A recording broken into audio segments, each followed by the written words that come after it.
أعوذ بالله من الشيطان الرجيم. بسم الله الرحمن الرحيم.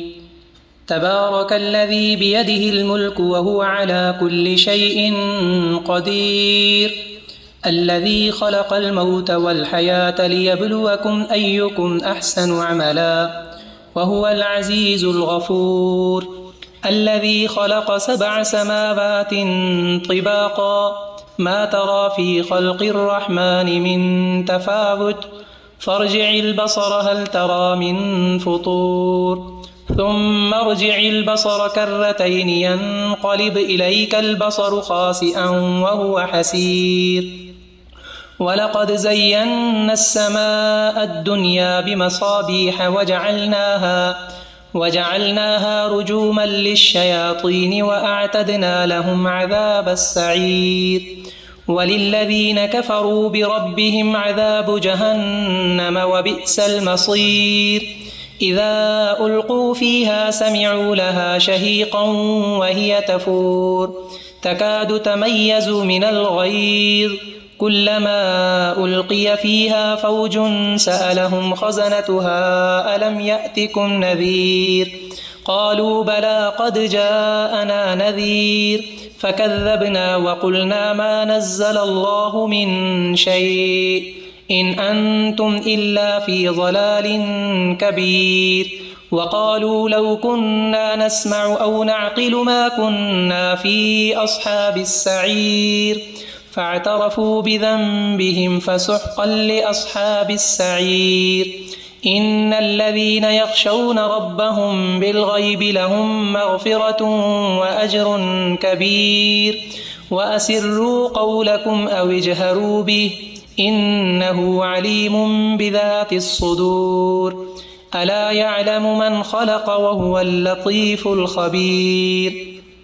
هو الذي جعل لكم الأرض ذلولا فامشوا في مناكبها وكلوا من رزقه وإليه النشور.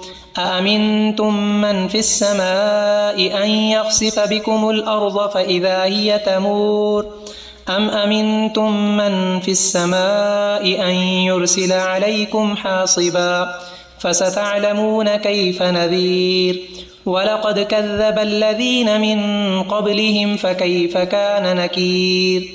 أولم يروا إلى الطير فوقهم صافات ويقبضن ما يمسكهن إلا الرحمن إنه بكل شيء بصير. أمن هذا الذي هو جند لكم ينصركم من دون الرحمن إن الكافرون إلا في غرور. أمن هذا الذي يرزقكم إن أمسك رزقه بل لجوا في عتو ونفور. أفمن يمشي مكبا على وجهه أهدى أمن يمشي سويا على صراط مستقيم. قل هو الذي أنشأكم وجعل لكم السمع والأبصار والأفئدة قليلا ما تشكرون. قل هو الذي ذرأكم في الأرض وإليه تحشرون. ويقولون متى هذا الوعد إن كنتم صادقين. قل إنما العلم عند الله وإنما أنا نذير مبين. فلما رأوه زلفة سيئت وجوه الذين كفروا وقيل هذا الذي كنتم به تدعون. قل أرأيتم إن أهلكني الله ومن معي أو رحمنا فمن يجير الكافرين من عذاب أليم. قل هو الرحمن آمنا به وعليه توكلنا فستعلمون من هو في ضلال مبين. قل أرأيتم إن أصبح ماؤكم غورا فمن يأتيكم بماء معين.